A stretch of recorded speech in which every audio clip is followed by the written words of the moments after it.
What's up, everyone? Welcome to the FAA podcast. Pretty solid weekend of football. UFL Week 3 going down. One team left standing, undefeated, the Birmingham Stallions. Two teams still looking for their first win, in the Renegades and the Roughnecks. But we'll talk about that. Got some news going on. Transfer portal opens this week, April window. So some movement there going on in college football. And we'll get to our mock draft series with the Broncos and the Raiders. So the first game here, the Defenders, 29-28, comeback win over the Renegades. This was crazy. They were down 10 points with, I think by the time right when they scored, I think the touchdown, it was like 54 seconds to go in the game or something like that. They got the 4th and 12 alternative onside kick conversion.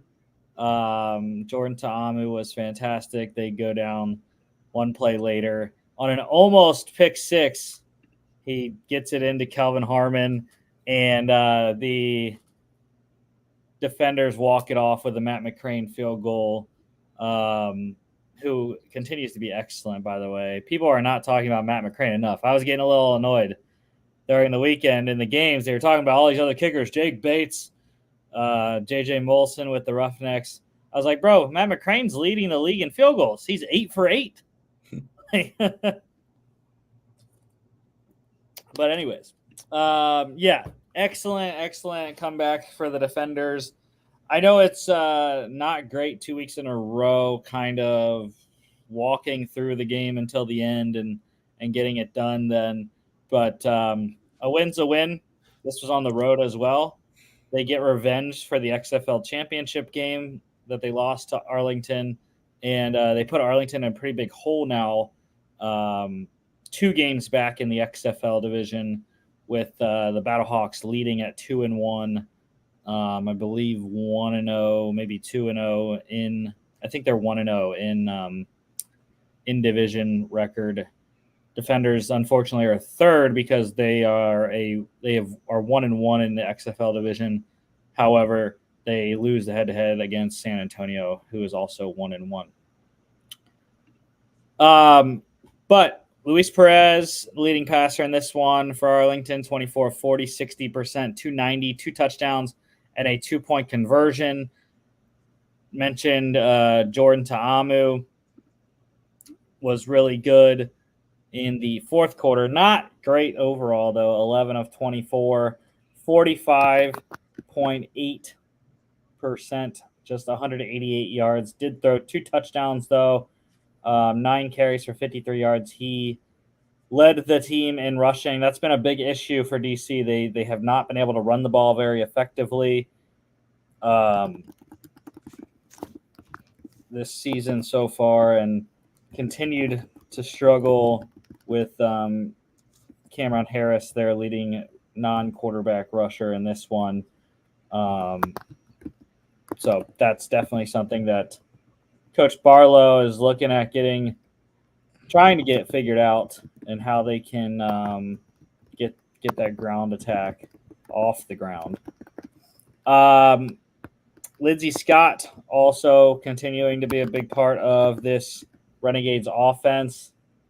He threw it just once, but completed it for 11 yards. Good day on the ground. 3 carries for 20 yards, touchdown, and a 2-point conversion. Davion Smith was the leading rusher in the game for the Renegades. 14 carries, 63 yards for him. Mentioned Cameron Harris. He did score a touchdown, though. Big day for Tyler Vaughns for the Renegades receiver. 100 yards, 9 catches, 109, and a touchdown on 13 targets. Touchdowns also coming from DC's Chris Rowland and Brandon Smith, and Arlington's Javante Payton on the day. Defensively, there wasn't a lot of stats. I'm going to go with DC D-end Derek Roberson, though, having a good season. 7 tackles, 4 solos, half a sack, tackle for loss, and a forced fumble. The Defenders ended up covering the over hits in this one. 43 there.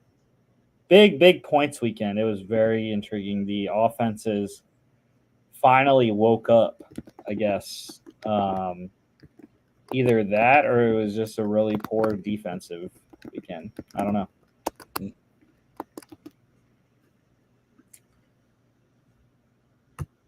All right, the Stallions crushing the Memphis Showboats 33-14 on Saturday night. Adrian Martinez got the start, and he looked absolutely fantastic. They could not stop this Birmingham offense all night, to the tune of, I think it was 450 yards. Let me see. Martinez is obviously a big part of that. 424 yards allowed by Memphis.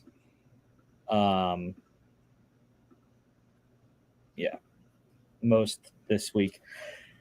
Martinez, though, 18 of 28, 64.3%, 334 yards, 2 touchdowns, 5 carries, 44 yards on the ground, a touchdown, and a fumble. The fumble, really the only blemish on the night for Martinez is, like I said, they went up and down pretty easily on this Showboats defense, who, again, coming into this game, was third in the league. I think it was like 15.5 points per game allowed in the first 2 weeks. That's why I had the under. Did not hit, but that's because Birmingham's so good. Case Cookus struggled mightily, got rocked multiple times. The Birmingham defense is just ridiculous. They have 17 sacks through 3 weeks. 7 sacks last week against Michigan, 8 sacks in this game against the Showboats. They're literally eating. They go 8 deep on that Birmingham D-line. They have a good 8-man rotation there. But yeah, Cook is 15 of 22, 68.2%, 139, a touchdown. Troy Williams, the former Pittsburgh Maulers quarterback, he came into the game for Cookus, 11 of 19, 57.9%, 100 yards and a pick. Ricky Person, all he does is score touchdowns. Three games, 3 scores for Person this season. 8 carries, 37 yards, non-leading quarterback rusher in this one. 1 touchdown, 2 catches for 39 yards as well. Memphis is also another team that just cannot find a running game. They have been absolutely atrocious. Their leading rusher this year is Darius Victor. Their leading rusher is actually Case Cook, is 75 yards on the ground. Their leading non-quarterback is Darius Victor, and he has 56 yards on 29 carries, 1.9 yards per carry. So it's not great.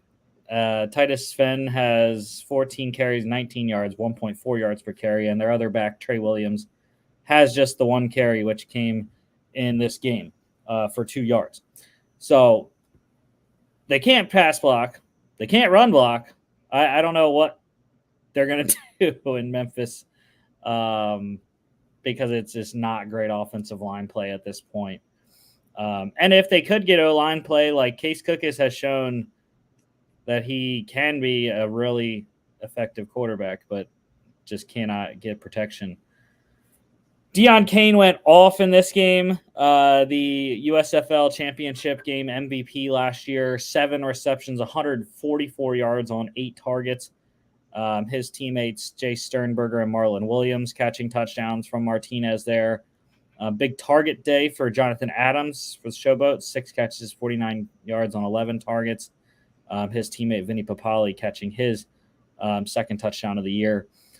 Defensively, like I said, it's Birmingham, like their whole defense. I'll do one on each side, though. The guy on Birmingham that I want to point out is Carlos Davis. nose tackle, defensive tackle, whichever one. 4 tackles, 2 solos, 2 sacks, 1 tackle for loss.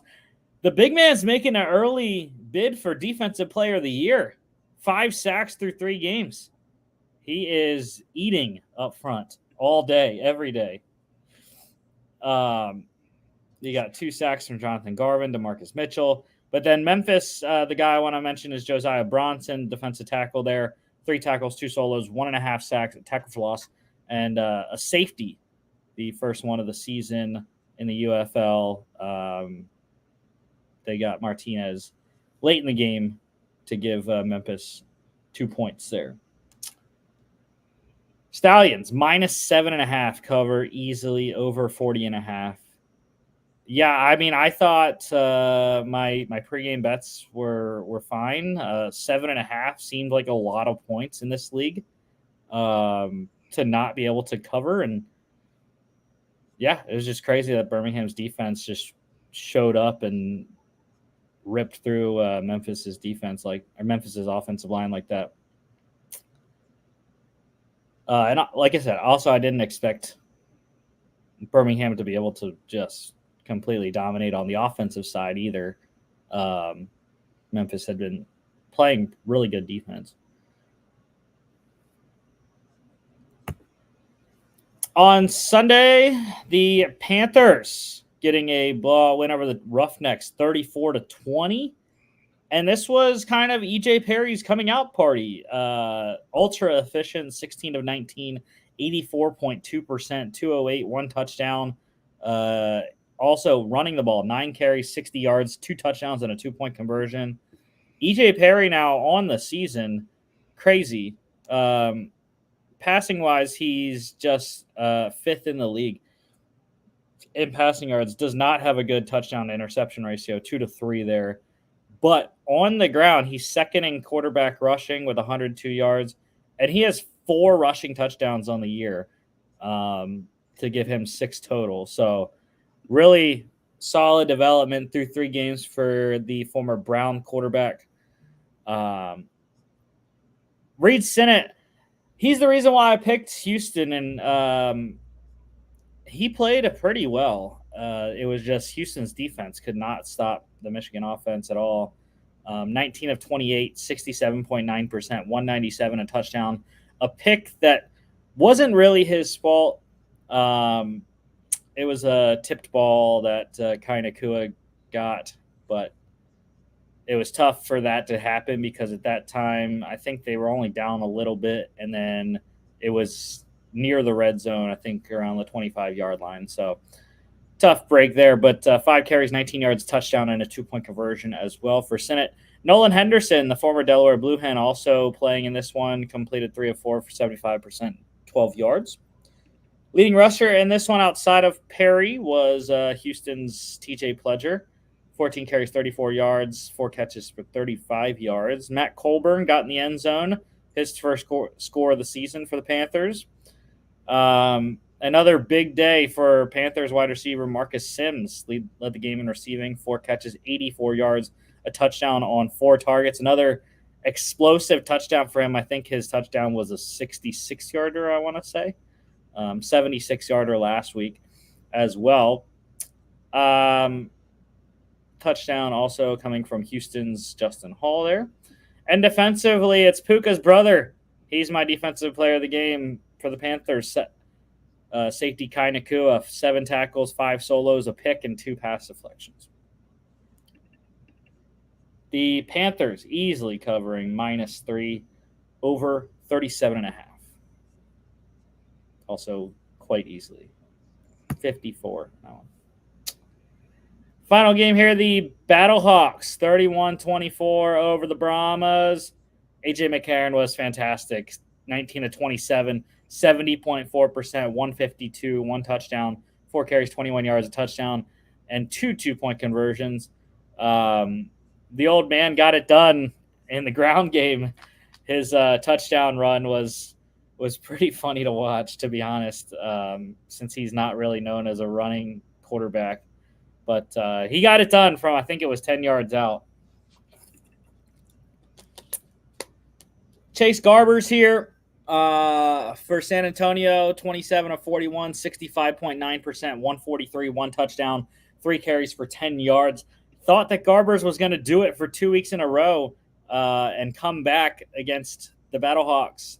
They were driving. I think they got down to around the 35-yard line of St. Louis, and then they had a 4th and 7 or longer and could not complete the pass. He had him wide open, actually. But there was a little bit of pressure inside, and Garbers just kind of sailed the ball. So, really, if they completed that, I'm not sure we don't see San Antonio at least put this thing to overtime. Obviously, you have to convert the 1 point or 2 point conversion to win. But it would have been a lot more interesting had he converted that. Big game for Jacob Saylor. So inactive last week. But comes back, has a really solid performance. 7 carries for 62 yards, led the game in rushing, a touchdown, catch for 11 yards, and a 2 point conversion. You had touchdowns from San Antonio ball carriers John Lovett and Anthony McFarland. Big day for Battlehawks wide receiver Hakeem Butler, former Cardinals 4th-round pick, 6 receptions, 87 yards, a touchdown on 8 targets to lead the game. Big target share for Jontre Kirkland for San Antonio. 8 catches, 52 yards on 14 targets. Also threw and completed a 15-yard pass. Touchdown catch there by San Antonio tight end Alize Mack as well from 2 yards out. Defensively, there really weren't a lot of stats. I'm going to go with the top guy, though. Callahan O'Reilly, the linebacker for the Battlehawks. Big day for him. 12 tackles, 6 of them solos. The Battlehawks covered -3 over 44. Like I said, the overs were crazy, hit in all 4 of the games this week. I think we're finally seeing the offenses starting to catch up to the defenses. Not really any breaking news, unless you want to talk about the extensions before we talk about all the other stuff. But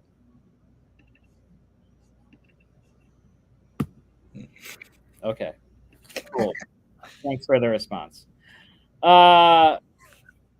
Transfer portal wise in college football, big one. Miami, Ohio running back Rashad Amos. He has committed to Mississippi State. Big get for new head coach Jeff Levy there, the Oklahoma offensive coordinator coming over to Mississippi State. Rashad Amos, excellent player for the Redhawks last year, over 1,000 rushing yards, all MAC selection as well.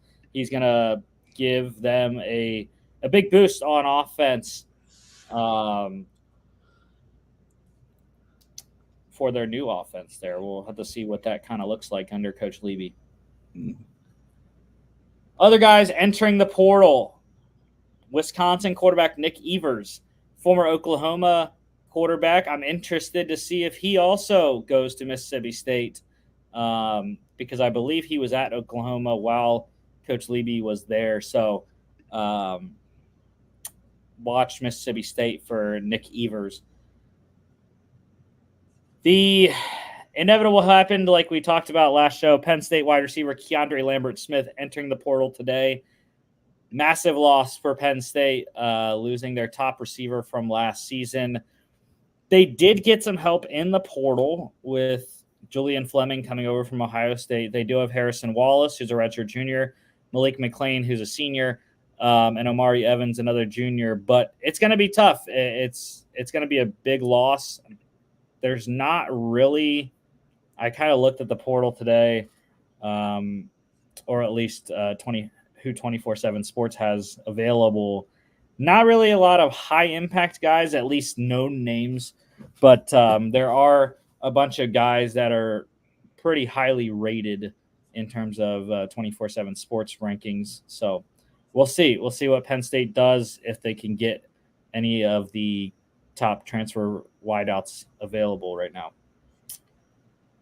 Couple other quarterbacks entering the portal today. Arkansas quarterback Jacoby Criswell, former North Carolina 4-star prospect there. Didn't play too much at Arkansas, but dual threat quarterback there. We'll see where he goes. And then also a dual threat UCF quarterback Timmy McClain in the portal as well. He came over from USF. last year.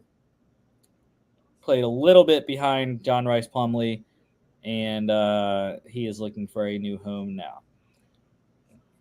Big injury news for Texas A&M. Wide receiver Jabre Barber, the former Troy transfer in. He had surgery last week to repair a foot injury. He's going to be out several months. Not sure exactly how long or when he'll be able to be back, but it's a big blow for the new regime there at A&M. And Barber, standout wide receiver at Troy, was going to provide A&M with a veteran receiver. But again, we'll see how long he is out. But NFL news, Chiefs. We got some more info on Chiefs wide receiver Rashee Rice. Not great. He was apparently driving 119 miles per hour prior to the 6-vehicle crash that he caused. So yeah, that's pretty fast, I would say. Very fast. Maybe a little too fast, I would argue. Yeah. And he was too furious as well. Too furious. Too fast, too furious. But was he fast 5? The next thing here, the Jets have new/old, I want to say, uniforms. I, along with many other people, were very confused because I did not see a difference. Like, I didn't know what was new. Like, these looked like the same uniforms. I think it's the sleeves that are new.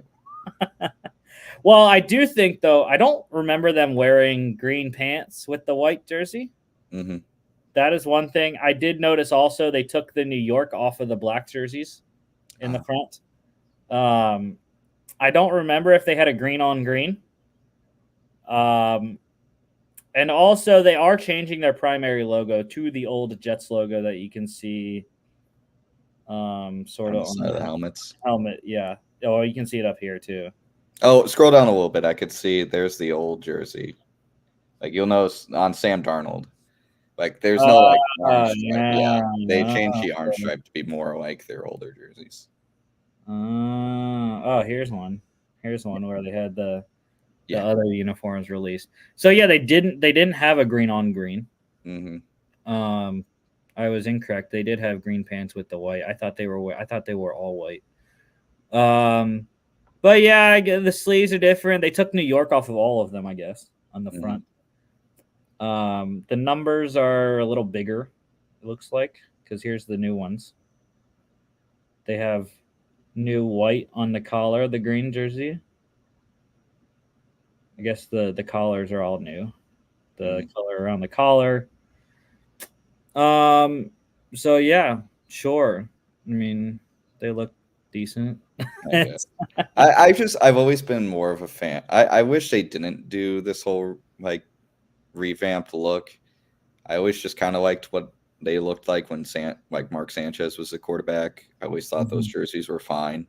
I'd never really understood the rebrand, and now this new same rebrand just feels, I don't know, it just feels like you're just making slight changes and going, whoa, look at these new uniforms. Yeah, that's pretty much what like many of the people do nowadays, the teams. The Jaguars, though, I'm excited about to see this one. Oh yeah, they are also introducing a new uniform soon, but it's not a whole rebrand. They're bringing their throwback back in 2024. The old Jaguars logo is going to be back. Big Jaguar on the side. I absolutely love it. Bring back David Garrard. Bring back MJD. I loved those Jags uniforms back in the day, in the 2000s. I mean, for all these teams that want to do rebrands, don't do rebrands. Just bring back the throwbacks. And if you want to do a rebrand, just go back to the old. There's a reason everyone absolutely dies for throwback jerseys, because they're objectively better. You know, I love Minnesota Vikings throwback. It's one of the best in the leagues. I mean, I would love it if that just became the full-time jersey. And there's plenty of other teams around the league where you look at the throwback and go, yeah, that can just be permanent, and I would be ecstatic. Yeah, this right here. This is what we're talking about. Big Jaguar on the Egg sleeve. on the side. A big Nice. pant leg stripe. It's what we're here for. I mean, this is kind of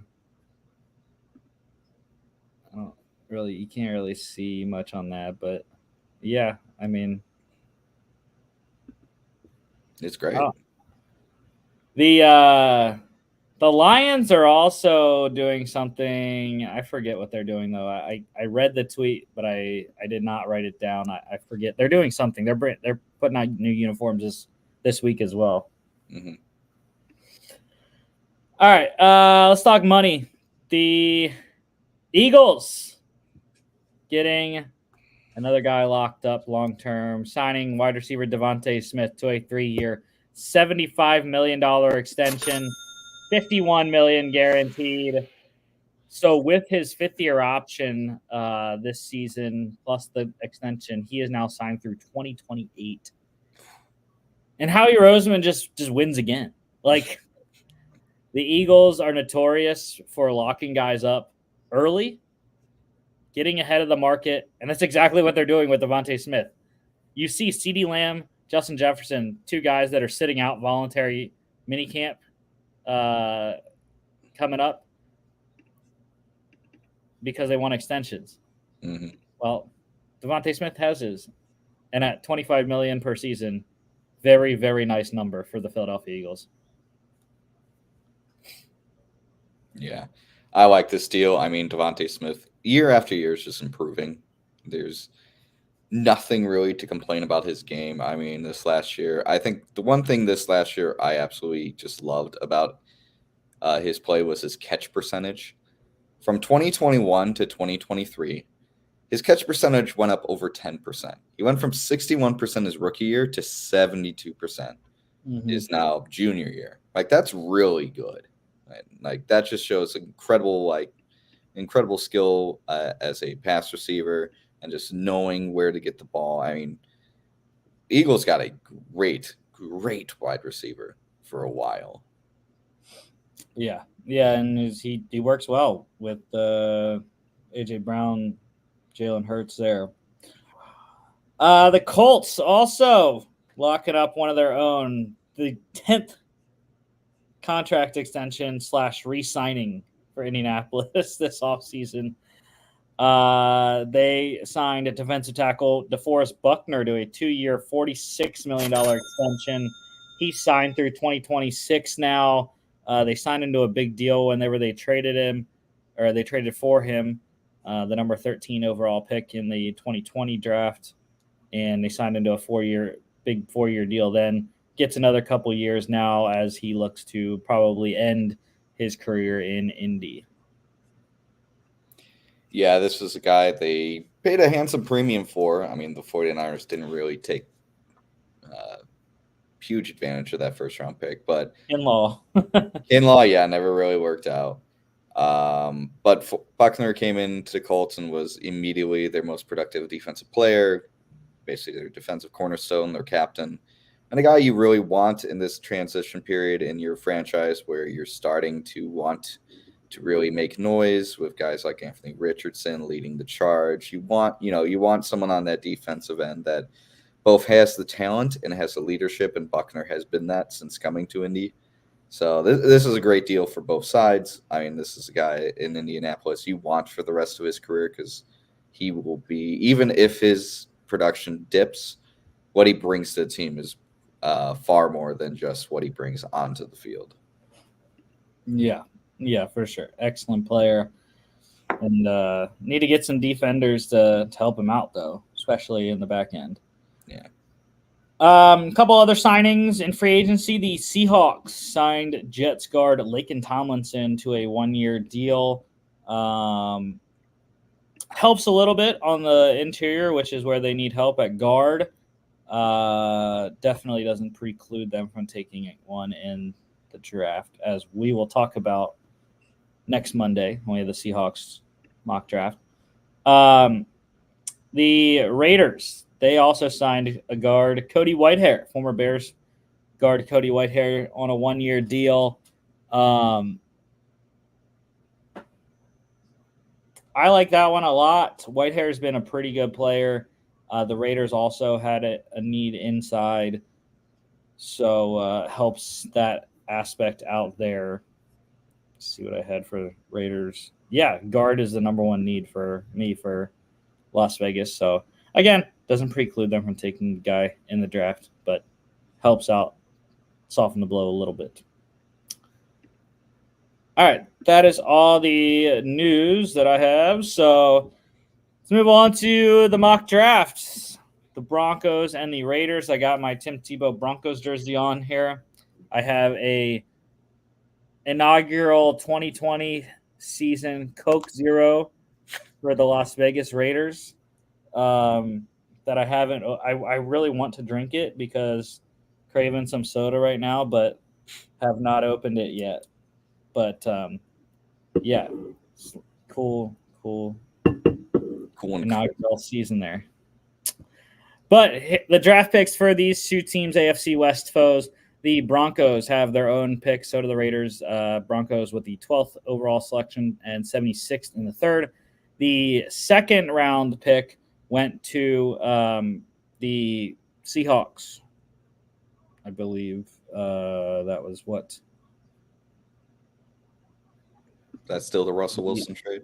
No, it was the...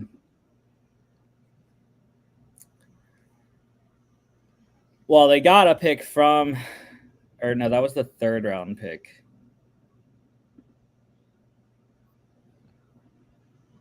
No, it's not the Russell. Actually, no, it might be. It might be because then I think the Seahawks sent that second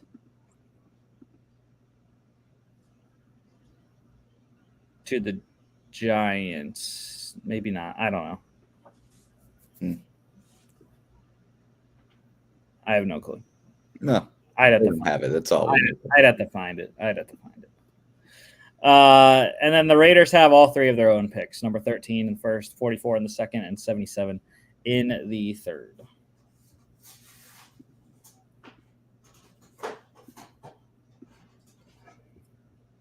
PFF mock sim loaded up again. Apologies. I don't know why it's very fuzzy. Don't know why. It's clear on my screen, but not on the live stream feed for some very odd reason. Anyways, Broncos, Raiders, super slow. We need to be able to see the pick. Sure, let's go all PFF board this time. No way. Yeah, why not? They All should. right. They should know what they're doing, right? No, I trust public more. No, the public has no clue what's going on. Nah. All right, let's get it going. Let me know if you want. Caleb Williams to the Bears. Drake May to the Commanders. Marvin Harrison to the Patriots, shaking it up. Malik Neighbors for the Cards. Chargers going Roma Dunze. Joe Alt for the Giants. Titans getting Brock Bowers. Good Lord, we're in for a treat. Told you not to do PFF. Derzon Newton for the Falcons. Laiatu Latu for the Bears. Quinyon Mitchell for the Jets. The Vikings at 11 getting Cooper DeJean. Oh, bull crap. And look who's sitting here at 12 for us. Look who's sitting for the Broncos. See, this is why I said don't do PFF. This is garbage. Fine. Do you want me to restart it, sir? Yes, I do, because I have. If the Vikings under no situation would draft Cooper DeJean at 11. No situation. They have a big need At quarterback, and they had Jaden Daniels at safety and JJ McCarthy. I would not trust PFF at all. They have a big need at safety to the Vikings.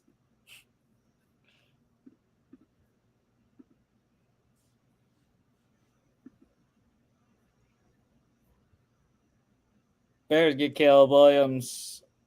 Commanders go Drake May. Patriots draft Marvin Harrison. It's the same thing. Cardinals go Roma Dunze. See, it's different now. You screwed it up. Joe Alt to the Chargers. Well, I know I did. Jaden Daniels. See, Jaden Daniels not even there. To the Giants. Exactly. This is Malik more Neighbors. realistic. Malik Neighbors to the Titans. Quinyon Mitchell to the Falcons. Malik Neighbors isn't going to the Titans either. Laiatu Latu for the Bears. Dallas Turner for the Jets. JJ McCarthy. The Vikings go Brock Bowers. Oh, my God. I told you. They would not do this in a million years. I told you it wasn't going to change. They would not do that in a million years. So now we don't even get to draft Jaden Daniels. Oh, boo-hoo. I'm not drafting JJ McCarthy with the Broncos, though. That makes the most sense. No. I like Bo Nix for Denver. You like Bo Nix for Denver? Yes. He is a perfect fit for Sean Payton's offense. Super accurate. Doesn't need to have a super strong arm because they don't throw the ball downfield that much. And he's similar in stature to Drew Brees because he's about 6 foot. So that also sounds like JJ. No, it's not. JJ has a bigger arm. He's not as accurate. He's accurate, but not as accurate as Bo Nix, who's the most accurate quarterback in college football history. But yeah, I'd wait to draft Bo Nix because I like him better for what Peyton wants to do in his offense. Well, if you want the Broncos to draft Bo Nix and you're not taking him here, you definitely will have to trade up in the second round. That's fine. That's perfectly fine. We'll do that. All right. So who do you think they would take here? We're passing, and so the next need on my board is center, corner, and guard and wide receiver depth. So corner, ton of sense. Going, see, this is like weird because Cooper DeJean, like him. The injury, I love Cooper DeJean, but I don't think 12 is where he's at. Is really weird also that Quinyon Mitchell is not available right now. So, with that being said, though, I think Cooper DeJean would make more sense over Tyrion Arnold. Just because of the slow 40 for Arnold. That's what is making me hesitant to pick him in a top 15 pick. And because DeJean looked really good in his workout there at Iowa, coming off the injury, plus he has safety versatility, I like Cooper DeJean. All right. Wide receiver would also be in play if one of the top 3 were available. With the trading of Jerry Jeudy, they need help behind Cortland Sutton. But yeah, Cooper DeJean. All right. Well, here's JJ McCarthy. Yeah, I think the Raiders make a lot more sense for JJ McCarthy. He's kind of similar to Aiden O'Connell. Mm-hmm. Has a bigger arm than Aiden does and is more mobile. But I think the Raiders are okay with starting Gardner if they need to right now, and bringing JJ along. So we'll see. But yeah, I think JJ for Vegas is good. All right. And the Vikings get 0 quarterbacks. Olu Fashanu for the Saints. Tyrion Arnold for the Colts. Troy Faltanu for the Seahawks. Byron Murphy to the Jags. Talise Fuaga for the Bengals. Rams getting J.C. Latham. Steelers going Jerzon Newton. Makes no sense. Jared Verse to the Dolphins. Eagles get Nate Wiggins. Vikings going Mary Smith. This draft sucks. Ryan Thomas Jr. for the Cowboys. Graham Barton for the Packers. Jax Powers Johnson for the Bucks. Cards going Adonai Mitchell. Tyler Guyton for the Bills. Lions getting Peyton Wilson, back-to-back first-round linebackers there. Ladd McConkey for the Ravens. Kamari Laster for the 49ers. I want to get the 5th-year option. Oh, my gosh. I don't think the Chiefs would be willing to trade with either of these teams, but we're going to send a first-round pick next year. Your team owner will veto it? Probably.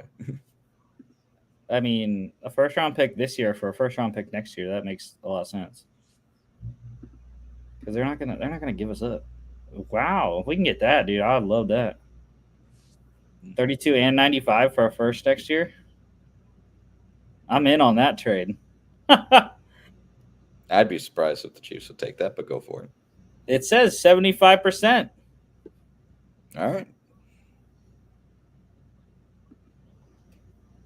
What do you mean? Change the 95 to like 131.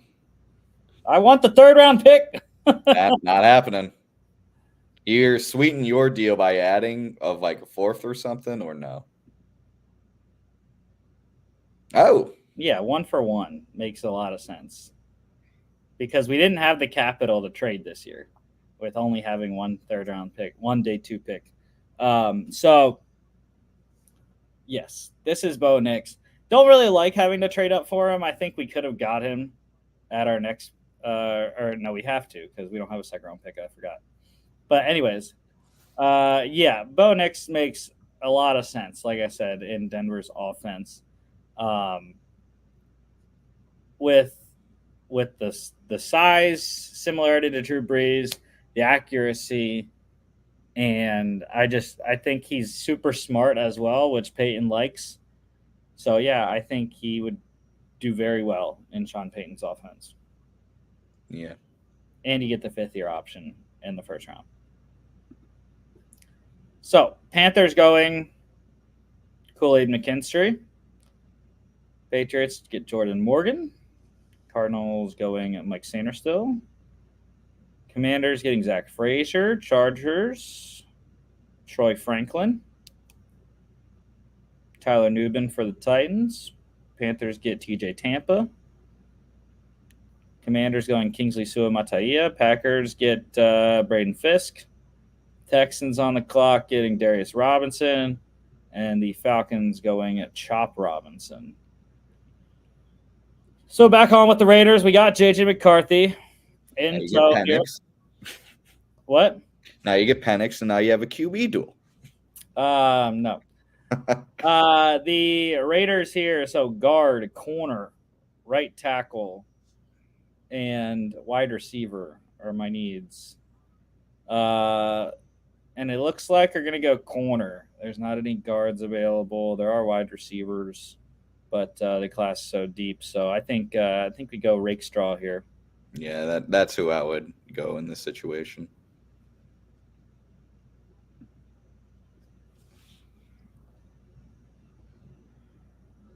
Saints get Chris Braswell. Javon Bowler to the Colts.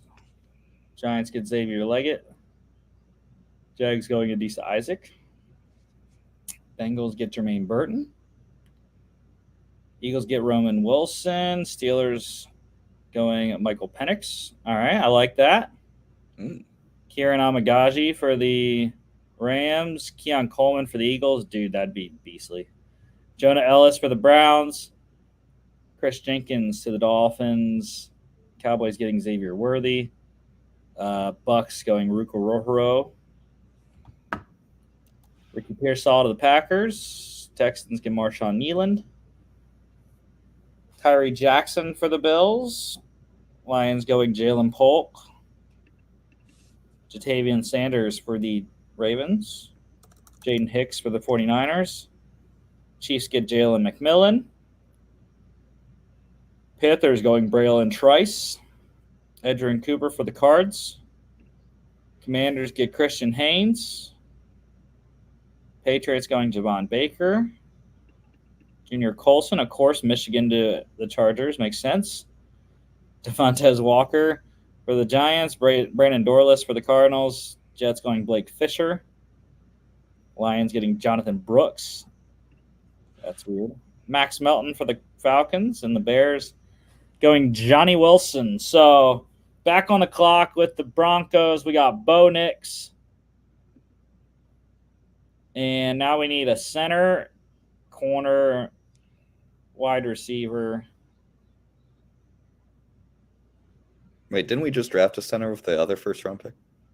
What? We only have one person. Oh. Broncos? Yeah, we stuck and picked with 12 with Cooper DeJean. Oh, we got a corner. Yeah, we got Cooper DeJean. Yeah. But still, we need center and wide receiver. So it's not great at the top of the board. Good trade back. We have one offer. Texans 10 picks back. Give us 86 and 127.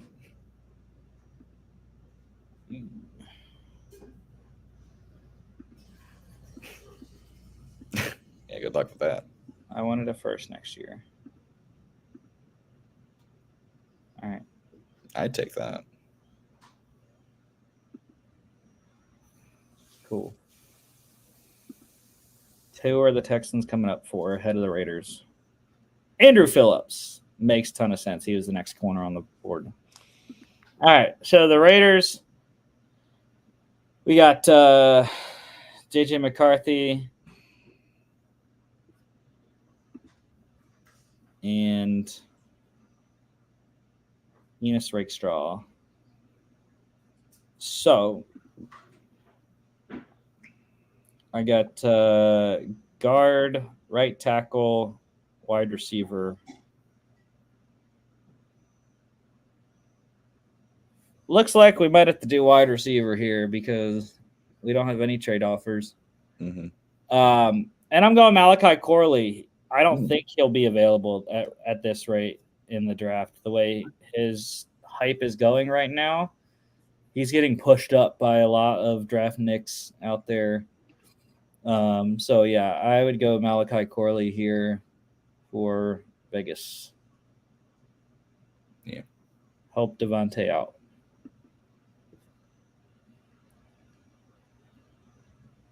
Commanders going Austin Booker.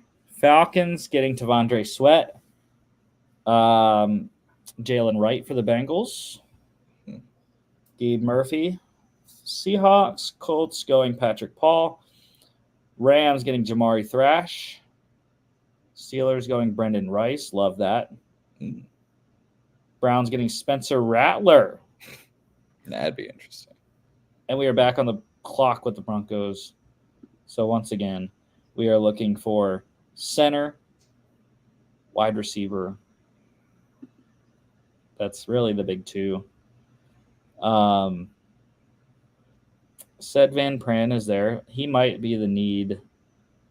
That's very because it's a little too far down for me to go to the Rams at 99. So I do Van Pran. I like him.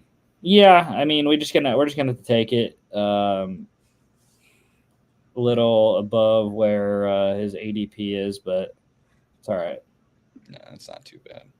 I don't think it's a huge reach. No. All right.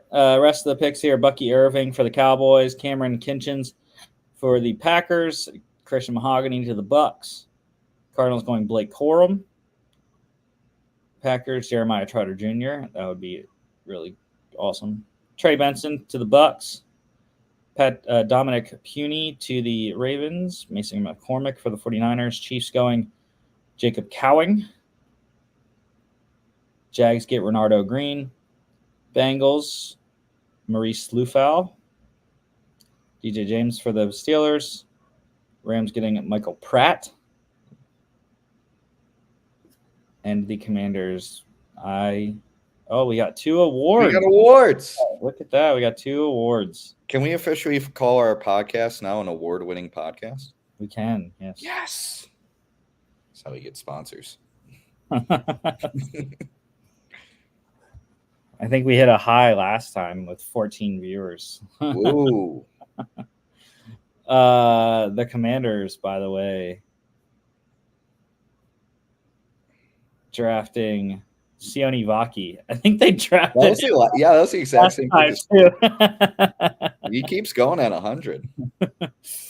Well, they didn't like us drafting Cooper DeJean. They wanted us to take Talise Fuaga. I mean, I'd have to check the Broncos depth chart, but I think the offensive line isn't horrendous. Not like the secondary is.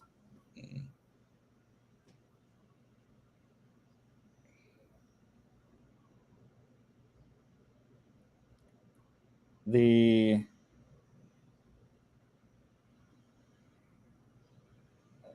offensive line, they got Bowles at left tackle, Mike McGlinchey at right tackle. So I don't know where you're going to slot Fuaga in.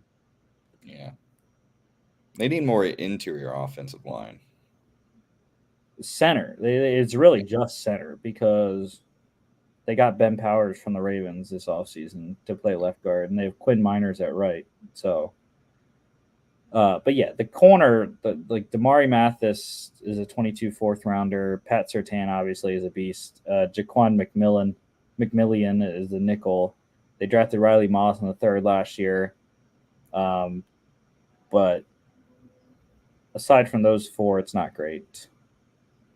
And this insulates them at safety as well because Caden Stearns, who's a 2021 fifth rounder, they got PJ Lockdale, Aaron Turner Yell as a 2022 fifth rounder as the top three, and then they signed Brandon Jones from Miami as well. So I like it. It's fine. They gave us an A on Bo Nix, B on Van Pran. We're in the top 41%. A overall, though. So I think that was solid for the Broncos. In terms of the Raiders, they thought we should have drafted Jalen Wright. But for Vegas, I think I didn't see a need at running back.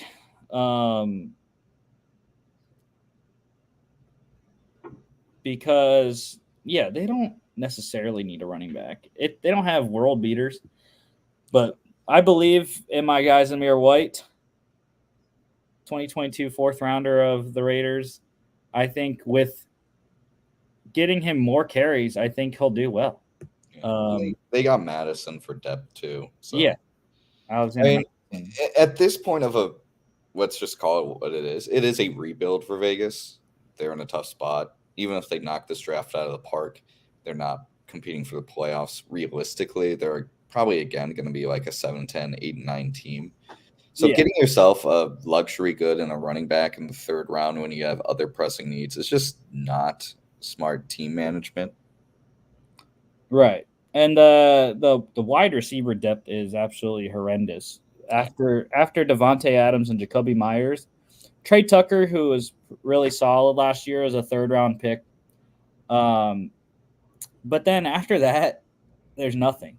They have Christian Wilkerson and DJ Turner. Yeah, and the thing with Adams, too, is like he really just feels like a player that has 1 foot out the door. So, how much are you going to get out of him, for the rest of his contract? Yeah, so they gave us an A-. We're in the top 72% of Raiders drafts. What awards did we win? First mock draft. Yeah. Woo! And we got a trade done. Woo! Fantastic. I don't think we're going to get these streaks because we only do this once every. You should see me. Well, we could do two. About the trophies. What?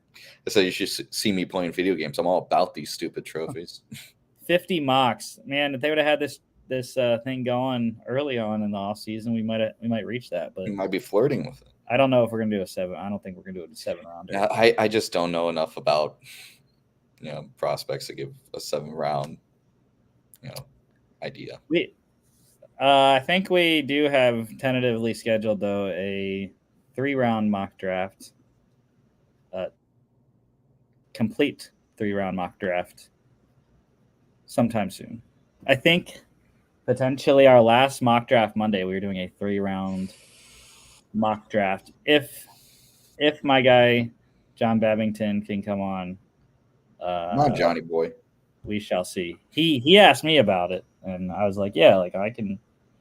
I mean, we do one every show, plus the mock Monday. So,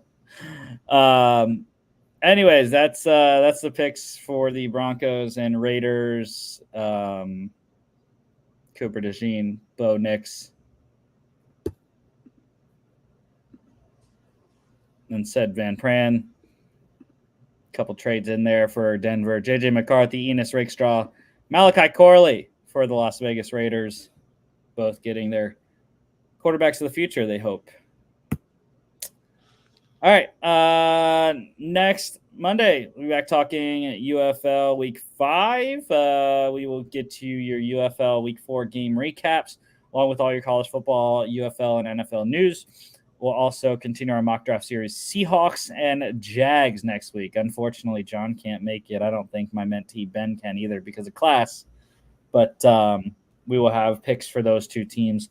And then on Friday, don't forget to check in on the show because we are going to be having the Saints and Colts mock drafts on the Football Friday show. Woo.